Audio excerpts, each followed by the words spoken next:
Hello guys, मेरा नाम है रवि। स्टडी ग्लो में आपका बहुत बहुत स्वागत है। दोस्तों, इसरो ने ब्लैक होल के बारे में कंप्लीट पैकेज रिसर्च किया है। जी हां दोस्तों, कंप्लीट पैकेज रिसर्च का मतलब क्या है? यानी कि बहुत ज्यादा डीप रिसर्च किया है जो अभी तक दुनिया के बहुत सारे वैज्ञानिक या बहुत सारी जो संस्थाएं थी नहीं कर पा रही थी। क्योंकि जब भी इसरो ऐसे मिशन लॉन्च करता है तो काफी इंपैक्टफुल मिशन होता है।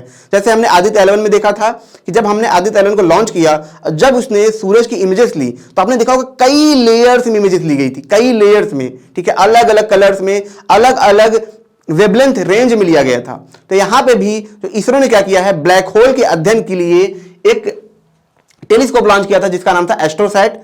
यह 2015 में लॉन्च हुआ था और अब जाके इसका धमाका हमें दिख रहा है। क्योंकि 2018 में ब्लैक होल, एक ब्लैक होल था हमारी मिल्की वे में, जो क्या किया था, ब्लास्ट किया था और उसी के बारे में यह लगातार अध्ययन कर रहा था और अब जाके इसने कंप्लीट डाटा दिया है। और पहली बार ऐसा हुआ है कि किसी ब्लैक होल के कई सारे लेयर्स में इमेजेस लिए गए हैं। जब पहली बार ब्लैक होल का इमेज लिया गया था तो काफी ज्यादा चर्चा में आया था, काफी चर्चा में आया था। लेकिन आपने उसमें एक चीज देखी होगी कि जो इमेज थे वो इमेज ऐसे थे कि वो कई सारे टेलीस्कोप से लिए गए थे और उनको सिमुलाइज किया गया था और वो जो इमेज थे वो काफी धुंधले थे। लेकिन यहां पे अगर आप देखेंगे, यहां पे जो इमेज लिया गया है ये कंप्लीट इमेज है। यहां पे आप देखेंगे कोई सिमुलेशन नहीं है। जो इमेज लिया गया है ये अल्ट्रावायलेट एक्सरे से ये इमेजेस हैं, ठीक है। और ये कहां पे लिया गया है, ये मैक्सी J1820 जो हमारी मिल्की वे में ही है, वहीं पे ये इमेज लिया गया है। अब आप सोचेंगे ये क्या है? देखिए, बहुत सारे देश ब्लैक होल के बारे में बात करते हैं, black hole black hole black hole, लेकिन ब्लैक होल पे अभी तक हम देखा जाए तो हमने 0.1% भी काम नहीं किया है। हमें यह पता है कि जो ब्लैक होल है ये बहुत बड़ा रहस्य है हमारे ब्रह्मांड में और बहुत बड़ा ये भागीदार भी है मानवता के लिए, ब्रह्मांड के लिए। लेकिन ये ऐसी चीज है जिसके बारे में अभी हमें अध्ययन करना है, अभी हमें जानना है। आने वाले कई दशक में सिर्फ वैज्ञानिक ये जानेंगे कि ब्लैक होल क्या है, ब्लैक होल कैसे काम करता है। क्योंकि अभी तक हमारे पास सिर्फ और सिर्फ थ्योरी है, कंप्लीटली हम ये नहीं कह सकते हैं कि रियल में ब्लैक होल कैसे काम करता है। तो यहां पे जो ये बहुत बड़ा कदम है इसरो के द्वारा, जब इसरो ने ये इमेज लिया, ठीक है। क्यों बड़ा कदम है दोस्तों? मैं आपको बताऊं, जो ब्लैक होल होता है यहां पे आप देखेंगे ये इवेंट होराइजन के बाहर, इवेंट होराइजन क्या होता है, उसका एक क्षेत्र, जैसे कोई गुंडा है बोलता भैया मेरे क्षेत्र में मत आना, मार दूंगा, तो वैसे ब्लैक होल का भी अपना क्षेत्र होता है, ग्रेविटी का क्षेत्र होता है। यह कहता है कि अगर कोई इसके अंदर आया तो बच नहीं सकता है। कौन अंदर आया? कोई तारा अंदर आया, कुछ भी आया, यहां तक कि जो लाइट है, माना यह जाता है कि लाइट ग्रेविटी से बहुत ज्यादा इफेक्ट नहीं होती है, लेकिन लाइट जिसकी स्पीड 3 लाख किलोमीटर पर सेकंड के पास है, वो भी अगर इसके इवेंट होराइजन, ठीक है, यानी कि जिसका ग्रेविटी का क्षेत्र इसके अंदर गया तो वो कहानी खत्म, वो बाहर नहीं आ सकता है। अब इसी इवेंट होराइजन के बाहर आप देखेंगे क्या है, बहुत सारे तारे, बहुत सारे गैसेस, ठीक है, बहुत सारे जो पार्टिकल हैं वो क्या करते हैं, चक्कर लगाते रहते हैं। जैसे हमारी धरती है, धरती के पास कोई चीज गुजरेगी तो धरती इसको खींच लेगा, लेकिन एक लिमिटेड दूरी पे गुजरेगी तो क्या होगा, हमारे धरती को ऑर्बिट में घूमने लगेगा। तो यहीं पे आप देखेंगे जो डिस्क है वो ऐसी जगह पे होती है जहां पे वो कंप्लीटली ब्लैक होल के अंदर नहीं जाती है, लेकिन एक डिस्क के फॉर्म में यहां पे आप देखेंगे इसका चक्कर लगाती रहती है। अब ये जो डिस्क है दोस्तों, ये काफी ज्यादा इंफॉर्मेशन रखता है। क्यों रखता है? क्योंकि इसमें इस डिस्क के अंदर बहुत सारे एटम, हाइड्रोजन, तारे, मतलब जहां जो तारे होते हैं वो भी अपने आप में लगातार जैसे खींचते रहते हैं, लगातार खींचते रहते हैं। ऐसा लगता है जैसे कोई चीज वेपराइज हो रही है और वेपराइज होकर ब्लैक होल के अंदर जाती रहती है। अब क्या होगा कि जो तारे हैं, ठीक है, जो पार्टिकल हैं वो हाइड्रोजन से बने होते हैं, हीलियम से बने होते हैं। तो हाइड्रोजन हीलियम में क्या होता है, इलेक्ट्रॉन होता है। तो जब इलेक्ट्रॉन ब्लैक होल की तरफ खींचेगा, बहुत तेजी से जाएगा, तो वो क्या होगा, एक्सेलरेट होगा, ठीक है, जिसको त्वरण बोलते हैं। जैसे कोई बॉल है, आसमान से गिर रहा है, लेकिन जितनी नजदीक धरती के पास आता जाएगा उतना तेज वो एक्सेलरेट करता जाएगा। तो यहां पे भी वही चीज है कि जो इलेक्ट्रॉन है आप देखेंगे ये तेजी से ब्लैक होल की तरफ एक्सेलरेट करता है, त्वरण करता है।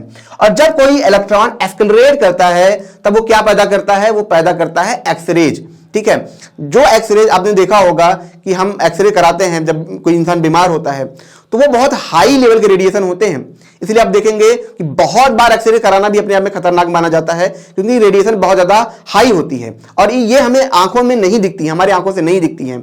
लेकिन यही एक्सरेज हमें इंफॉर्मेशन देती है ब्लैक होल के पास की जानकारी की। ठीक है, जैसे ब्लैक होल जो है इसकी डिस्क की जानकारी की इमेज हमें जानकारी देंगी।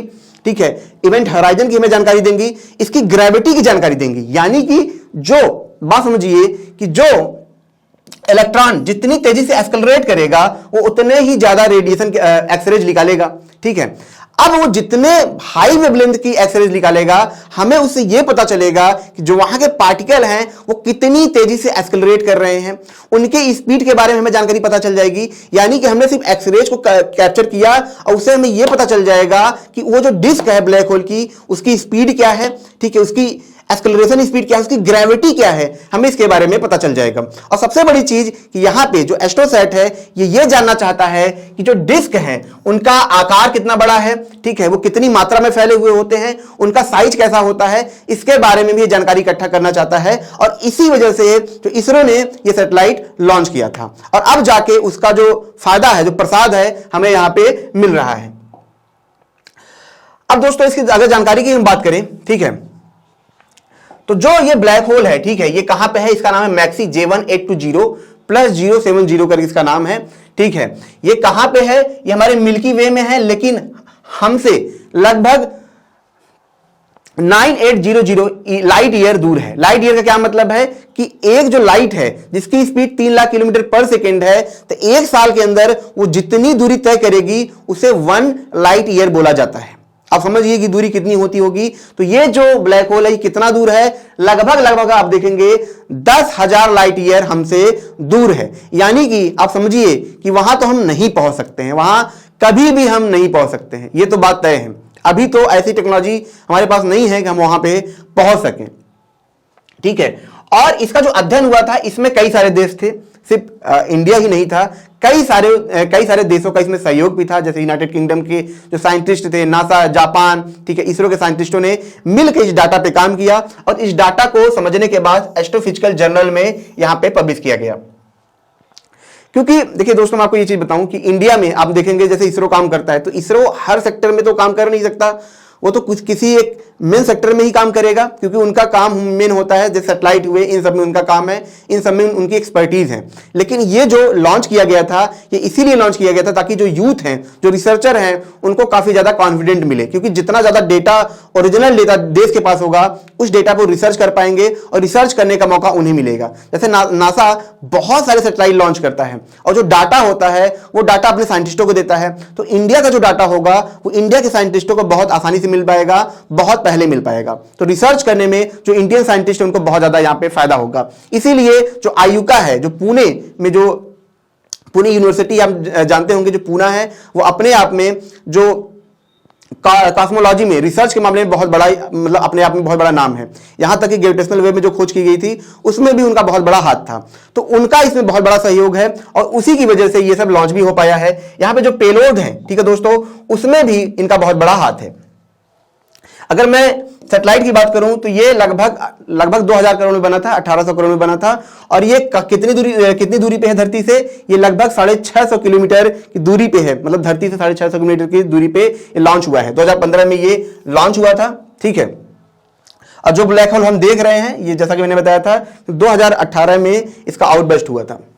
अब दोस्तों पेलोड की बात कर ले कि किन पेलोड्स ने ये रिसर्च किया है, तो इसमें कई सारे पेलोड हैं। देखिए, स्टार सेंसर है, बहुत सारी चीजें हैं, लेकिन 3-4 पेलोड के बारे में हम बात करेंगे जिनका काम था ब्लैक होल के बारे में रिसर्च करना। तो यहां पे दोस्तों हम बात करेंगे सॉफ्ट एक्सरेज के बारे में बात करेंगे, जिसका नाम SXT करके है। आप देखेंगे यहाँ पे रोटेटिंग ये पेलोड है, मतलब सर्कल डिस्क के फॉर्म में है। तो ये क्या करता है, जो हल्के एक्सरेज होते हैं, ठीक है, जिनकी वेवलेंथ थोड़ी बड़ी होती है, उनको ये क्या करता है, कैप्चर करता है और उनके हिसाब से ये क्या करता है, इमेजेस को बनाता है। जैसा कि हमने सूरज में भी देखा था, जब आदित्य L1 लॉन्च हुआ था तो 11-12 इमेजेस आई थी, तो अलग अलग वेवलेंथ की वो इमेजेस थी। ठीक है, क्योंकि जब जो सूरज होगा, जो लाइट भेजता है, वो एक ही तरह की लाइट नहीं भेजता है, उसमें कई लेयर के वेवलेंथ होते हैं। तो वैसे ही जो ब्लैक होल होते हैं, ठीक है, बाइनरी स्टार्स होते हैं, उसमें भी आप देखेंगे कई लेयर्स के जो लाइट होते हैं, ठीक है, रेज होते हैं, वो निकल के आते हैं।